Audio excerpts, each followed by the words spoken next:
All right, putting out some nostalgic stuff. This came in today, man. This is a old vintage TX7, and then the sequencer is built in. This is called the QX5, and I think it's an 8-channel, 4-channel. I think it's a 4-channel MIDI recorder, and it comes bundled like it's stacked, but it's actually bundled as one piece. Here are some of the sounds. Let's see.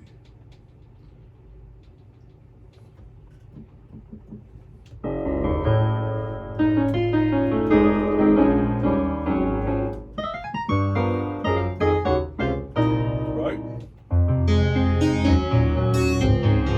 All that FM7 greatness.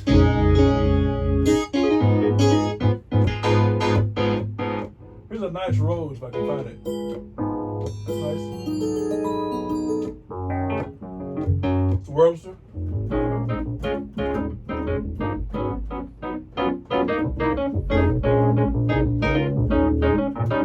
All right, another Wurlitzer. The Rhodes are actually still pretty nice. Turn it down.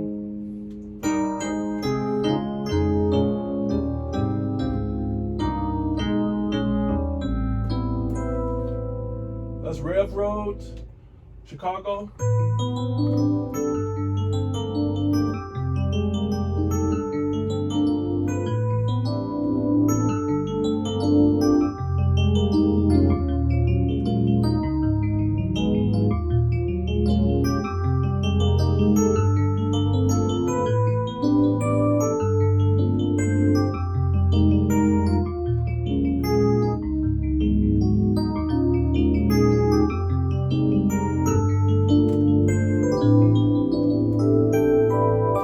I think there's one more. No. No.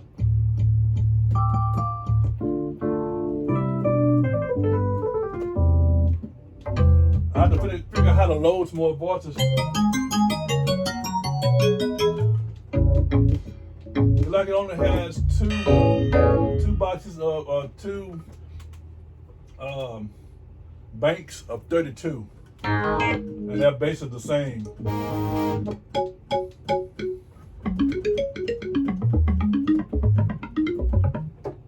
So I have to figure out how to. Should be able to load some things to it via MIDI, and so this is going to be interesting. This was donated to my ministry by one of my Facebook friends, and so I'm going through it now and seeing what it is. The LEDs are like the backlight is out on the top, but that's typical for the old Yamaha stuff. My original DX7, that light went out years ago, and the QX5 he probably didn't use a whole lot, and so that backlight is great. It looks brand new actually. And so it's two separate powers for both, man. It's kind of uniquely made. I don't have a lot of room to turn it around, but it's actually, let me show you. It's actually like two pieces, and so if you see it, I don't know how well you guys can see. I don't have no flashlight in here, or do I? No, I don't.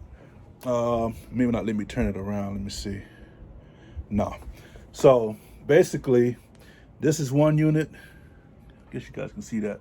This is one unit, and it has its input and output, headphones out, MIDI, power, and then this is another unit, but they're connected together by these bolts, and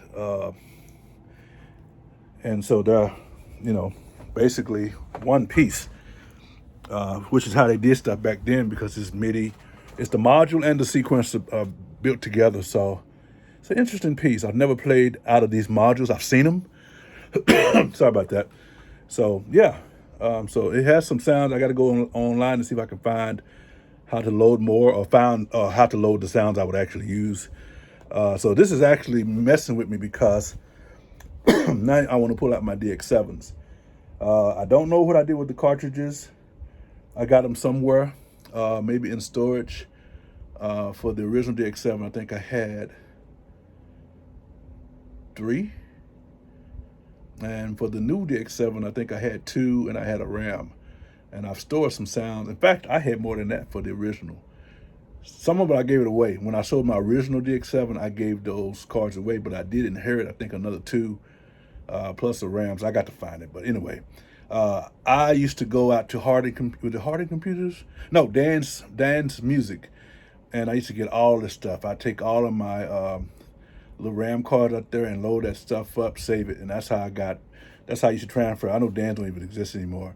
But that's how I got a lot of the library stuff. A lot of stuff I can get online in SciSex and dump it in, through MIDI. So I may do that, but I really want to hear what this thing offers in its tonality. So that's what I'll be doing. I'll be messing around with that next week. And of course, here's the original DX7. I mean, this is the DX7S. I'm sorry. The other DX7 is behind there. And of course the D50, you guys saw that the other day. That's the Juno, and that's the organ. And of course I have a M1, I have the Emax. I mean, just stuff I really need to get room so I can set this stuff up. But that's what it is, man. So I'm really dreaming and living in this vintage. It's kind of reminiscing all this nostalgia stuff. Your boy got me started, Tillman. So Jay, thank you for now wrecking up my room, helping me pull all this mess out. But it's cool, man. I am going to start using some of these sounds again. I got gum in my mouth, sorry. I am going to start using some of these keyboards and their sounds again, man, because I think we're back around to that. FM, everybody's buying the software, all this rolling stuff, rolling cloud, and a lot of people are making these DX7 virtual stuff. So man, what's better than having the original stuff? You know what I'm saying? Still got all my sound modules, so all that stuff is, I mean, I've been doing this for a long time, and none of this stuff is on, but it's plugged up and ready to go. All the outputs are not. I disconnected a lot of stuff, but that's all the rolling stuff, sound canvas and all that stuff that came with the Moog. That's a Moog rack that I'm probably going to sell. Let's see, the Triton, TR rack. I'm sorry, Trinity rack. Of course, the MKS, and then the ADAT and all that stuff, patch bays and all that foolery. But yeah, this is my rig now for right now. That's how I'm using the Moog,